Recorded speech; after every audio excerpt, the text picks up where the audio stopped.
welcome back to the Filled Cups podcast, the space where we get honest about connection, friendship, love, and all the messy in between moments that come with being human.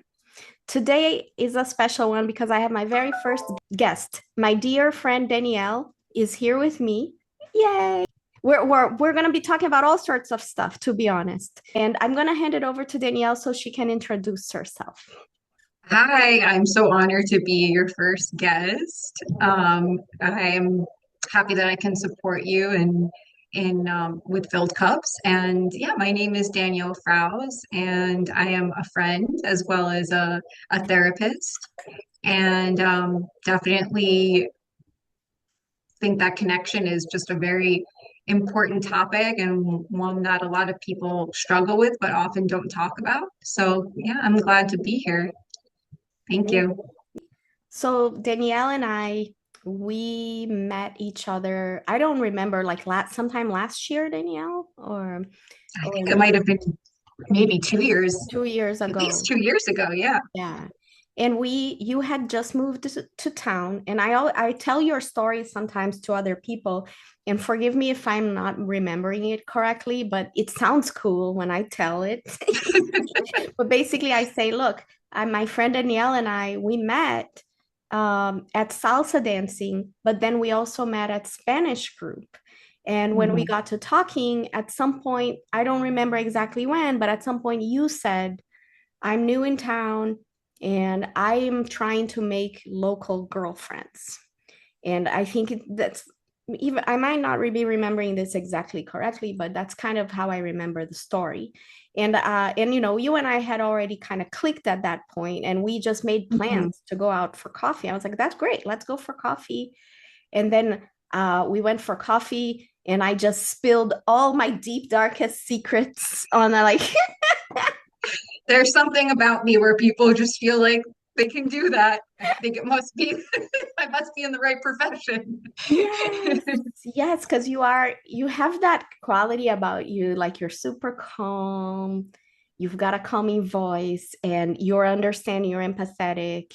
And like we were getting to know each other, and part of becoming friends with somebody is sharing vulnerable stories or moments or what you're going through, right? Like if everybody just keeps their guard up all the time, nobody's going to make friends with anybody. And I think that's what happened with you and me is like I started sharing some stuff I was going through, like some stresses from work, some things I was doing in my own therapy. And you were a great listener, and you were asking me questions about it, and you also shared some stuff about your life, and that's how we became friends. And like no regrets, it's the rest is history. Yeah, exactly. But And yeah, that's right. That's right. We connected and through two different avenues and kind of just hit it off. And then yeah, I was like, well, I know it's kind of awkward. It sometimes like feels like you're asking someone out on a date, even when you're trying to just to make girlfriends, to just be like, hey, would you like to go out for coffee sometime? But I guess with any great reward, you have to take some sort of risk. So I'm yes, glad that I did. that's true. Yeah, but also just putting myself out there and saying like I'm new here, like and for me, having girlfriends is super important. I had moved here for a relationship and I had my partner, but it's not the same as having a female group of friends or, just people that I can talk to about different kinds of things and just connect. I think it's so important for women to be together in groups and have that one-on-one friendships as well. Yeah, and it Yeah. takes I mean, you're preaching to the choir, right? Because that's definitely something that I stand for and I believe in deeply. And that's part of why I started Filled Cups in the first place is to help people make friends, to help people come out of isolation. But I'm noticing, especially as I talk to people, and I also consume some level of social media content about these topics. And I follow some people on TikTok, and I'll just share. I won't share the account because it's not fair. But there's this one woman on TikTok who is always complaining about how she can't make friends in Charlotte and how she's having such a hard time, and she went to one friend event and it wasn't good, and people are superficial, and she didn't get to know anybody. And while I totally understand where she's coming from, and have heard similar complaints from other people, what would you like?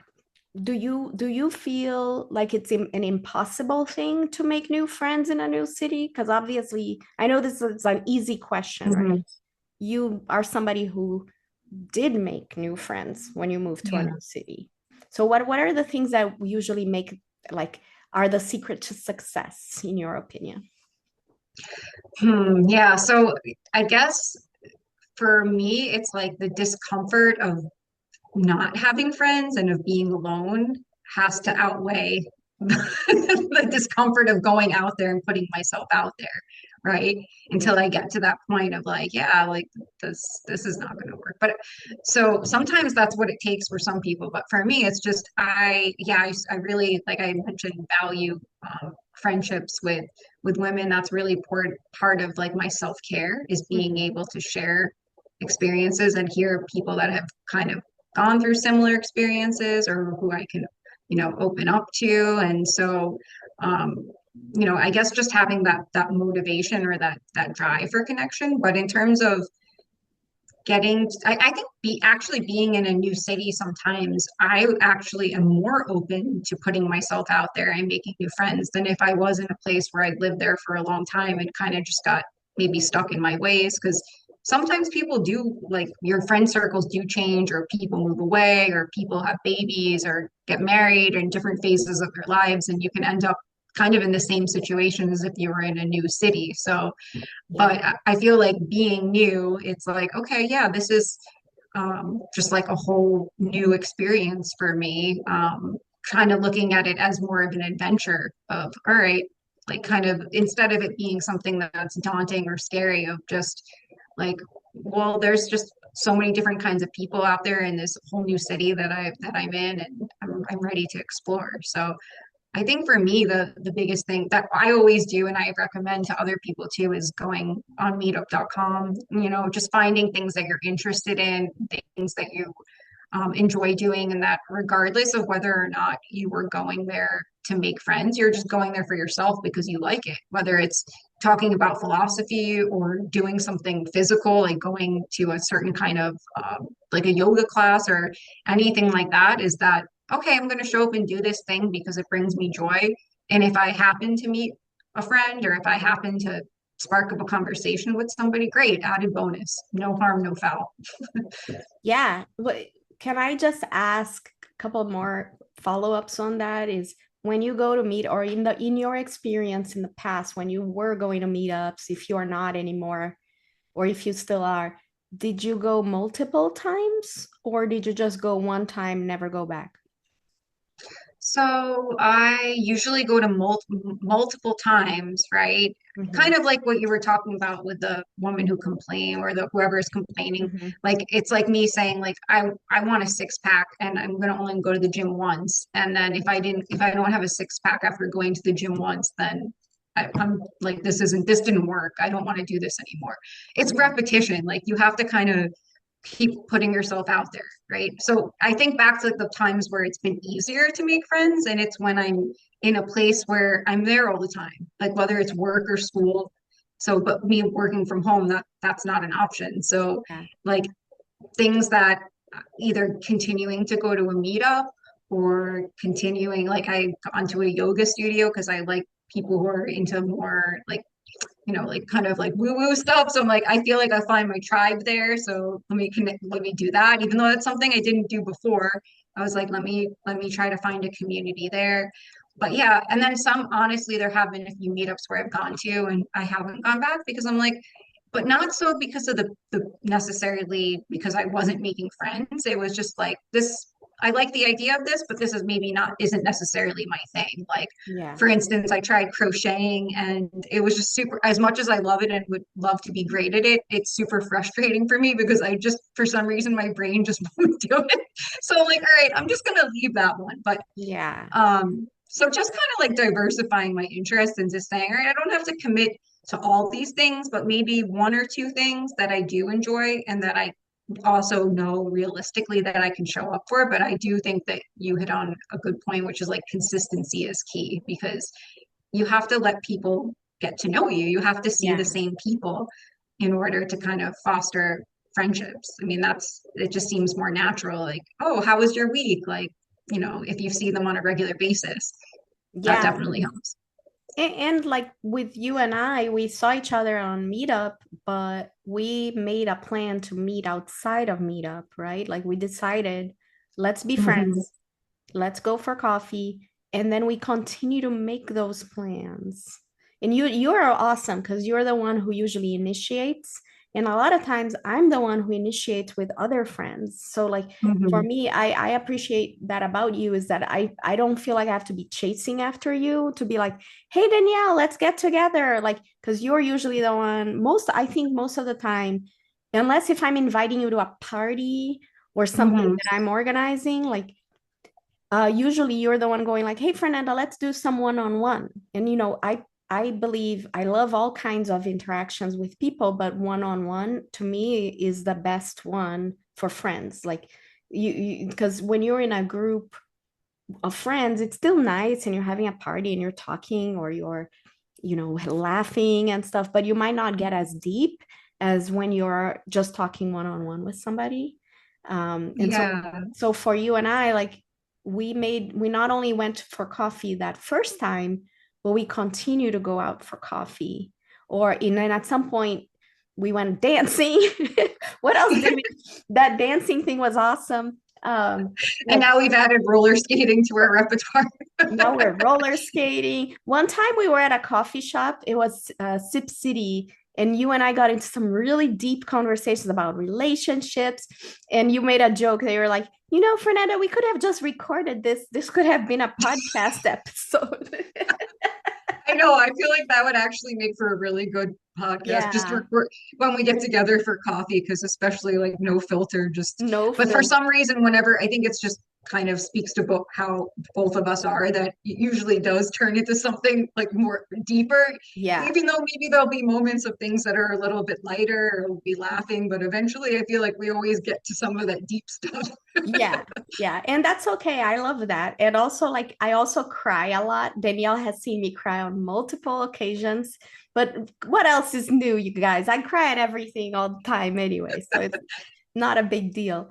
But yeah, so what we talked about consistency, like going back to the meetups, being intentional about asking somebody out for coffee, and then after the first friend date, if you will, continuing to uh, go out together, continuing that it's not something instantaneous as much as it would be nice if it was. Like most people won't make deep friends the very first time they meet somebody. I guess that you could maybe when you're in kindergarten or something, you can go, you're like 5 years old, you're You're like, my best friend now because you live next to me. and you also have girlfriends outside of Charlotte from Florida and Asheville, and you still maintain those friendships too, right? Yes, And those are yeah. very dear to you. They come to visit you, you visit them, and you won't give them up just because you're living away from them, right? No, that's correct. I mean, I feel like, definitely it changes the dynamics of some relationships. Yeah. But yeah, I don't know. I've just always friendships have always been really valuable to me. And I always like tend to have maintain friendships for a long time, regardless of distance. I do sometimes visit those friends. They come visit me. Sometimes we'll travel together. I have friend dates consistently, like phone dates with a lot of these individuals that live in various different places. And so, yeah, I don't think that that's not a hurdle for me. It can make things more challenging, but again, it's more about intentionality. And if I've made a really good friend, I'm going to hold on to that. I cherish that and value it. And so, yeah, I definitely have a host of different circles of friends at this point because I've lived in various different places. Yeah, Um, so that's something you said that I didn't know. Like you make friend dates and you meet them with them on video. How often? Like at once a month? Or... So it's some of my friends, it's once a week. Some Mhm. it's once every 2 weeks. Yeah, it just depends. So same with family, like friends and family, just like because I live, yeah, I'm the only like I moved here and it was away from family, away from my original group of friends. So, Yeah. um, but yeah, I just really what makes make what makes most sense because it's hard. Like life goes on and people add things like the one friend that I usually do talk to every week, she has, 4-year-old and it's usually like I'll wait for her to be able to get her daughter in bed and then she'll message me and sometimes she's just too tired and we can't always make it happen, but we seem to, you know, the next week we'll do it if it can be. But so yeah, you just yeah, I don't like once you're my friend, you're my friend. Like whether you like it or not, right? You're a lifer now. That's awesome. I love that. That's amazing. Yeah, yeah, it's great. I mean, it's honestly, life is better with friends. And I don't think I'm saying anything too revolutionary or like controversial. And I do, I see that in the events that I host where people are coming with an open mind and an open heart and they're hoping to make new friends. And so I've seen some people who have successfully made friends at my events, but they did what we were talking about. Like they met at my event and then they made plans to hang out outside of the event. And then it's just a matter of continuing to prioritize that person, making plans. I know we're all super busy, but there, I think it can't all be about work, right? Like life can't all be about, like, yes, work takes on a large part of everybody's day, but also there's a little bit of time for socializing and for spending Mhm. one-on-one time with friends and for meeting new friends, getting out, finding somebody to go, roller skating with. Yeah, I think I think there's definitely more of an emphasis put on work, put on your partner, on family, usually a nuclear family, right? So it's kind of I feel like friendships don't get as much credit as they deserve because they just really add so much value. Yeah. There's just a different way that you can, at least for me, even outside of a partnership or outside of family, that I feel a sense of freedom with my friends that I can really like in a way it's for me it's like I feel like I can really be my authentic self but in a different way than in let's say with my family or with partners because those are kind of like these are people that I like, of course a partner too, but I guess a difference from family is that like I hand selected these individuals, right? Yeah, They're my chosen people.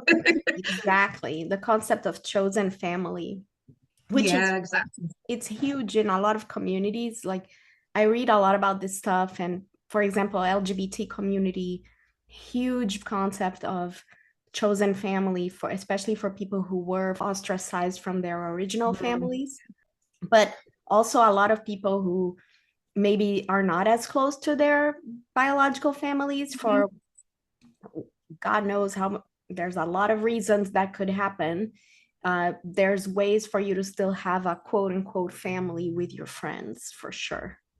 Yeah. Absolutely. Yeah. Yeah. Yeah. And a point about the events that you host as well as meetups or any other thing is I would say that those are good places to kind of like propagate friendships, but it's like that's just the starting point, as you said. Like you Mhm. have to, that's where you can make that initial connection. But I think then like doing something outside of it, because those are more so in a group context. And at Yeah. least for me personally, I enjoy being in a group context, but I'm also very introverted and Mhm. I feel more comfortable, more safe in a one-on-one. And that's just a personal thing. So for me, it's really important. And then I like to get to know somebody like Mhm. outside of the group context and get to know a little bit about them in a way that I wouldn't be able to do in with other people, right? Yeah. It's a little bit more superficial, I feel like, in a way to be in a group, but it gives you enough of a glimpse. It's like kind of like going to the bookstore and like looking at the cover and reading the like uh what is the not the synopsis, but like a little bit about what the book is like, right? Okay, but now I want to get into the pages, right? Then that's how I have to go with it. To kind of like that's the next thing, right? Let's go for coffee the second time. Okay, the third time. It's like now I'm getting Yeah. deeper into the chapters. I'm learning more about, about you. Very true. Very true. So I like how you use the word propagating. It's almost like, is propagating when you're planting seeds? I just want to make sure. Yes. Okay. All right. Yeah, that makes total sense. And it made me think when you were talking about the group settings. I don't know why, but I do have a little bit of pet peeve with group chats. I mean, I kind of know why, my theory is when we're in a big group chat with a lot of people, you're not really connecting. It's more just an announcement board where people are Mhm. announcing things, and then people can get lazy and not reply to a message or ignore. And so, when you were talking about hanging out in groups and how that can be nice, but it won't be as deep, I could kind of translate that into the group chat phenomenon too. Yeah. Like if we, I know you and I are in a couple of tiny group chats where we talk about going skating or whatever, Yeah. and even those I'm not a big fan of, but they're okay because they're small enough. It's only like four people, but like when somebody sometimes people go, Fernanda, why aren't you in this such and such group chat? And I'm like, that's like my worst nightmare. Like, I don't want to be there. Yeah, I'm not a fan of group chats either. I mean, I see they could serve their purpose, and I'm okay if we needs to like to set a plan or something like that. But yes, I think it's more like per like it's just more surface level. Again, like you said, for announcement, it feels performative, like you're just kind of like it's not for me, it's not like a true, it's not for me, it's not for connection, but Yeah. I see that it serves its own purpose. Mm-hmm. But I don't personally get anything out of it other than just, okay, here's let's make a plan, and I like these individuals are involved. But in terms of like the quality of communication, I think it's like more on the quantity versus quality aspect, Very right? true. It's just Yeah. an influx, which we get enough of that in with everything, in all the social media and all the messages. Yeah, I am not. Yeah. I am also not a fan of group messages. They make No. me a little Yeah, bonkers at times. I guess let's all get out of the group chat. Let's go meet in real life and make, or maybe even just have one-on-one messaging with a person. It's better than a group chat. And yeah. Yeah. But Danielle, you've been so generous to join me on this podcast. Thank you for being my very first guest. Yeah, I'm gonna be probably inviting you in absolutely. the future to do other topics. Maybe we can get a little deeper in the future about relationships and things like that. But I thought friendship would be a good place to start. You know what I mean? Absolutely. Uh, Yeah. yeah. Just bring your microphone to our next coffee date and you'll get lots of good stuff. Yeah, it's gonna be good. Danielle, I also wanted to see, like, would you want to share anything about your website or anything like that? If so, I can put it in the show notes, or if not, Yeah, sure. okay. You can share my information. My website is easy. It's just my www.daniellefrouws.com. Okay. So you can check me out there. I have social media as well. You Perfect. can find me on Instagram, but I'll share my information with you so that others can get in touch if they're looking for just have questions about therapy or looking to get into therapy themselves or just want to connect. Yeah, So definitely. Thank you so much. Thanks, my you're friend. I welcome. appreciate it. And have a good rest of your My evening. pleasure. You And too. and for the podcast guests, our listeners, thank you so much for staying with us. And if you are interested in being a guest on the podcast, just hit me up. I'm at a phase where I would love to have as many guests as possible. So we can talk about all sorts of things. So thanks everybody.